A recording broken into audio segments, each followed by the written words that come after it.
Hello student, आज एक equation वाला मैथ सॉल्व करते हैं। दोनों सेम मैथ है और दोनों दो प्रोसीड्यूर में करवाएंगे। तो ये 7th 8th 9 का मैथ है, कॉम्पिटिटिव एग्जाम में आता है। तो मेरे आज इस दोनों तरीका से समझाने का एक ही मतलब है, एक ही मकसद है कि जो बच्चा 7th 8th 9 में पढ़ रहा है उसको एक्सप्लेनेशन के साथ में मैथ को कंप्लीट करना है। बट जो कॉम्पिटिटिव एग्जाम दे रहा है, ऑब्जेक्टिव टाइप क्वेश्चन का आंसर जब देना पड़ता है तो अब उसको फास्ट करना पड़ेगा, कैलकुलेशन फास्ट होना चाहिए। अब कैलकुलेशन फास्ट उसका तभी होगा जब उसका बेसिक कॉन्सेप्ट सही रहेगा। बेसिक कॉन्सेप्ट उसका सही रहेगा जो कि वो छोटा क्लास में करके आया होगा, देन वो फास्ट कैलकुलेशन कर पाएगा, उसके लिए आसान होगा।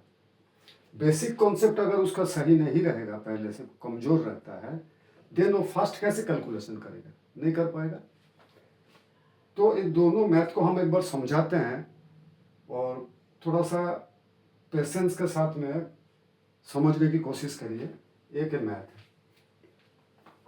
x into 1/4 minus 1 into 3/5 minus 2 is equal to 7। x का मान निकालना है, what is the value of x। अब इसका क्या सही प्रोसीड्योर है जो हम लोग क्लासरूम में बैठ के करेंगे, छोटा क्लास में 7th 8th 9th में। x इंटू 1/4 मतलब हो गया x/4 minus 1 bracket into 3/5 is equal to, इस तरफ 7 है, इस तरफ -2 है, उस पर जा करके +2 हो जाता है। जब भी इक्वेशन में, इक्वेशन मतलब दो एल्जेब्राइक एक्सप्रेशन के बीच में जब इक्वेशन इक्वल रहता है, then that means a equation. और इक्वेशन में जो क्या होता है कि ट्रांसपोजिशन, इक्वल साइन का इस पार से उस पार या उस पार से इस पार आता है, तो जो रहता है उसका जस्ट ऑपोजिट होता है।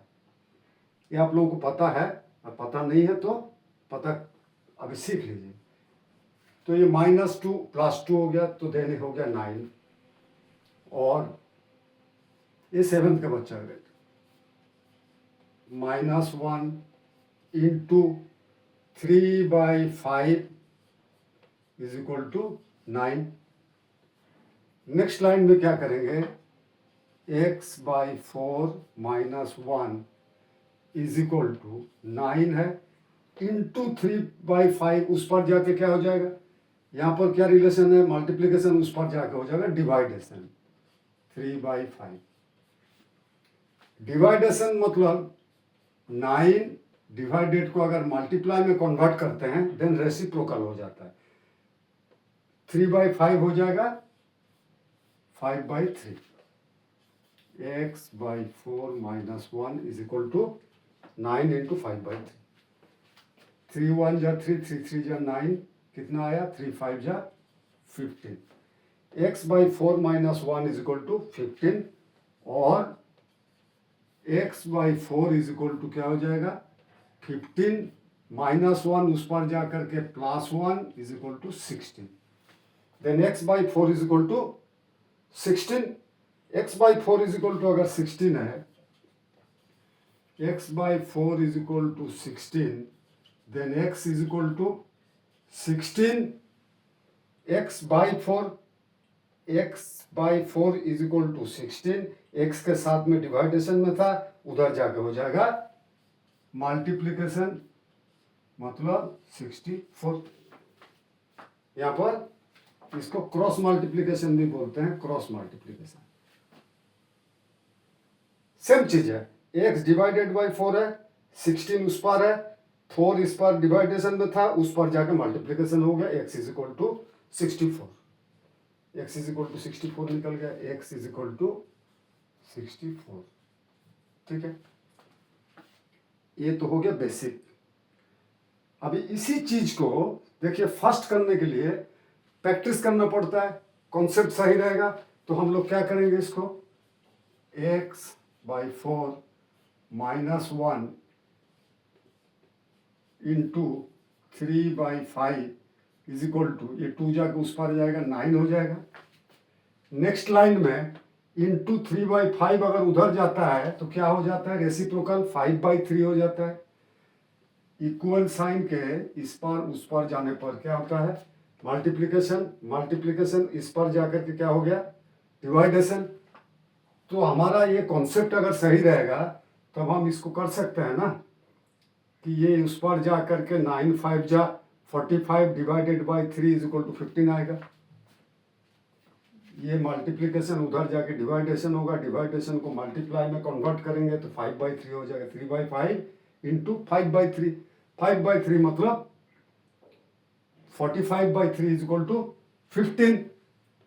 देन हम नेक्स्ट लाइन में सीधा लिखेंगे x/4 minus 1 is equal to 15।